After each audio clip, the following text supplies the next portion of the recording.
All right, I got cut off on the ICAC operational standards bit, part one. So this is part two. So what you find when you read these is that there's a consciousness of guilt that the police are aware that they're violating the rules. And when they are called on the carpet by knowing members of the public, what is their response? They excise, they cut out those sections from future manuals. No doubt with the a little bit of legal help on there too to cover it up, and a little CYA action. What's really interesting is something happened in 2008 though. Protect Act of 2008 was in somewhat in response to the fact that the public hysteria was that there was a lot of child predation going on, and indeed maybe there was. Okay, but the response was to go and look for it where it wasn't, but where you could make it, where you could create the public perception, and the public would back you, and the politicians would back you, and it would make it look like you were cleaning up the streets when in fact you were ruining lives instead. And we've seen many of these cases. I've just posted one of three or four out in Washington state where they were able to do an analysis of the forensics, a deep dive, looking at the full data dump of the phone and comparing it to what the police say that they had. And guess what? They lied.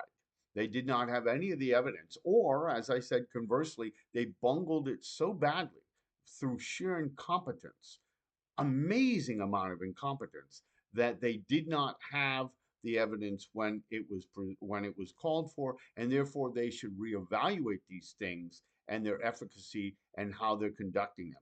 That's what I concluded before. So in the Protect Act, what happened is it took on an international flair with the International Megan's Law, as near as I can tell, and they began to really expand their operations. We we found a July 2022 request from Debbie Wasserman Schultz and perhaps others on the relevant House committee of the U.S. House of Representatives, demanding from the Department of Justice an analysis sometime later, all these years later, of where have they been following through with Protect 2008. They're supposed to do annual reports. They weren't doing annual reports. The only thing that seemed to be a shining light, a beacon on the hill, was what ICAC was doing. Okay.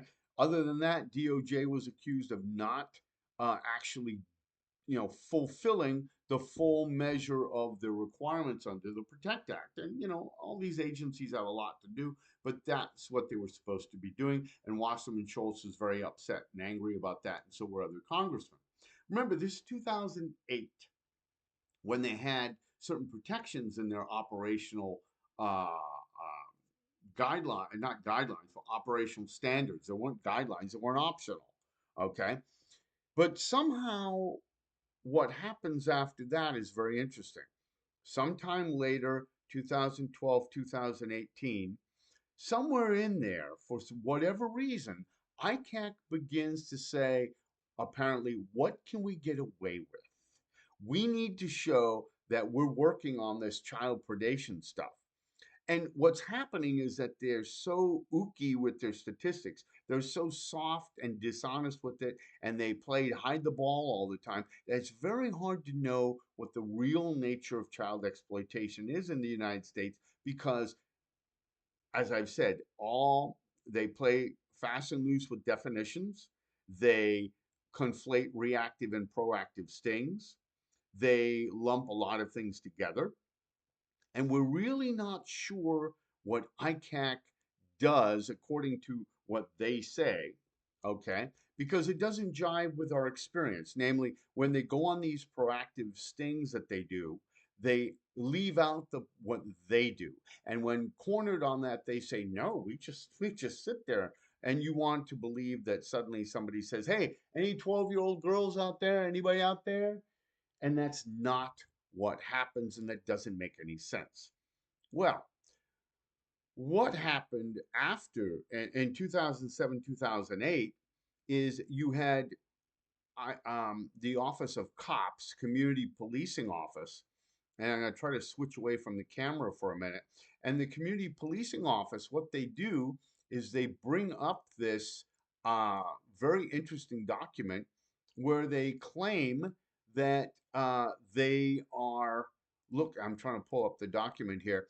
What it says in the actual reactive stings, where they're actually face to face, they can see someone, is they say you have to be very careful with these things. Okay, you have to be very, very careful with these things. You have to make sure that they are not something that will get you in trouble.